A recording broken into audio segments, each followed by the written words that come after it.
Pemirsa, untuk mengetahui perkembangan perdagangan komoditas dan prospeknya pekan depan, kita sudah terhubung bersama Widiansyah, analis Didimex Berjangka.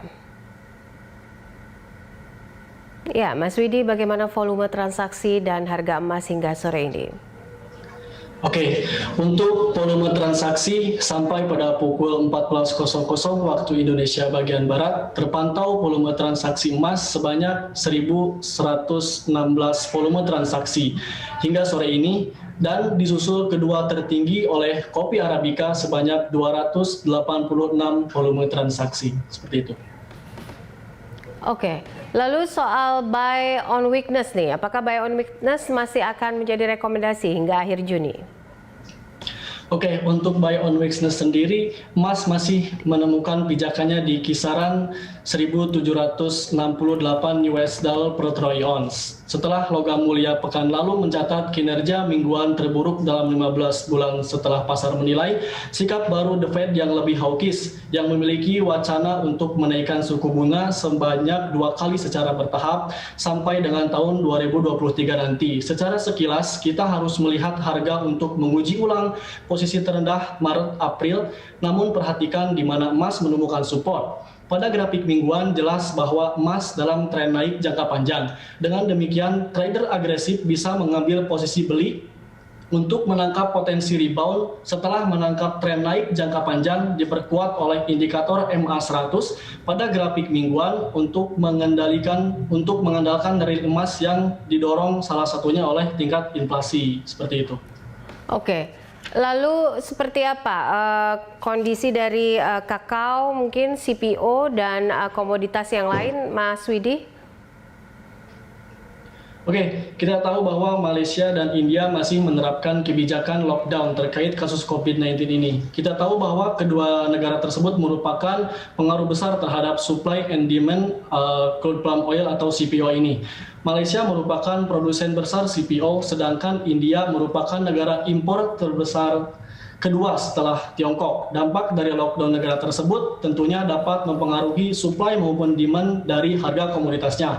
Dalam jangka pendek maupun menengah, melihat harga CPO berpotensi terkonsolidasi, mengingat saat ini produsen tersebut terbesar yaitu Malaysia melakukan lockdown dan juga konsumen terbesar dari CPO sendiri melakukan lockdown, seperti itu. Ya, dengan posisi dolar Amerika dan juga obligasi saat ini, apakah emas ini masih akan menjadi menarik dan jadi safe haven untuk mungkin short term? Nah, ada satu hal penghalang yang masih mengganjal harga emas untuk naik lebih tinggi. Apalagi kalau bukan yield tadi obligasi pemerintah AS, imbal hasil surat paman SAM ini masih solid di 1,5%. Baik obligasi maupun mata uang paman SAM adalah musuh utama untuk kenaikan harga emas ini. Kedua aset safe haven tersebut memiliki korelasi negatif dengan emas. Ketika greenback dan yield naik, maka emas akan cenderung turun. Maka dari itu saat imbal hasil obligasi naik, maka biaya peluang memegang emas jadi naik pula. Akibatnya emas menjadi kurang menarik. Lebih baik jadikan aset safe haven untuk jangka menengah dulu saja, sampai adanya fundamental yang lebih lanjut. Seperti itu.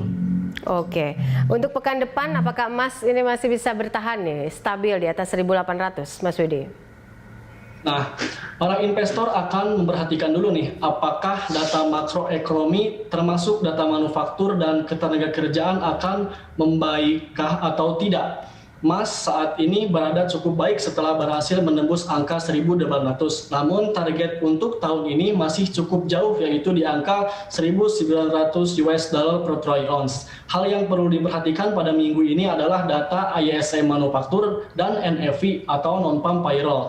Jika kedua data ini bergerak naik secara signifikan, maka inflasi tentu tidak dapat dielakkan lagi, dan hal ini merupakan hal yang baik bagi harga emas. Seperti itu. Oke, baik. Mas Widi, terima kasih untuk informasi dan juga analisanya.